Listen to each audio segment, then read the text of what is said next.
আজি মই আপোনালোকৰ আগন্তুক আহিবলগীয়া দিনত এডিআৰই হওক বা আসাম পুলিচে হওক যিকোনো পৰীক্ষাত আহিবলগীয়া এটা অতি প্ৰয়োজনীয় অংক লৈ আহিছোঁ। এইটো ইতিমধ্যে এডিআৰই 2.0 আহি গৈছে 4th গ্ৰেডত।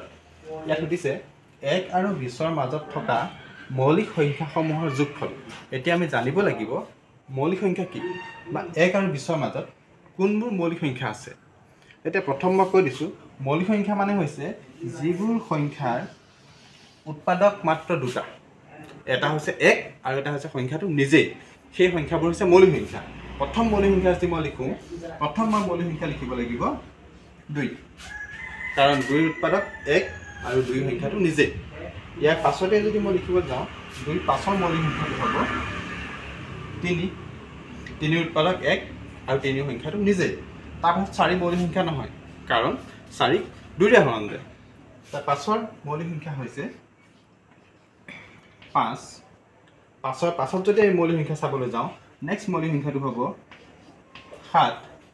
7ৰ পাছৰ মৌলিক সংখ্যা 8 নহয়, 9 নহয়, কাৰণ 9ক 3ৰে হৰণ যায়, 10 নহয়, কাৰণ 10ক 2 আৰু 5ৰে হৰণ যায়। নেক্সট মৌলিক সংখ্যাটো হ'ব 11। তেনেধৰণে 12 নহয়, নেক্সট হ'ব 13, 13ৰ পাছত হ'ব 17 আৰু 17ৰ পাছত হ'ব 19। এতিয়া আমি এই সংখ্যাখিনি যদি যোগ কৰি দিওঁ, এই সংখ্যাখিনিৰ যোগফলটোৱে হ'ব আমাৰ ইয়াত আনচাৰ।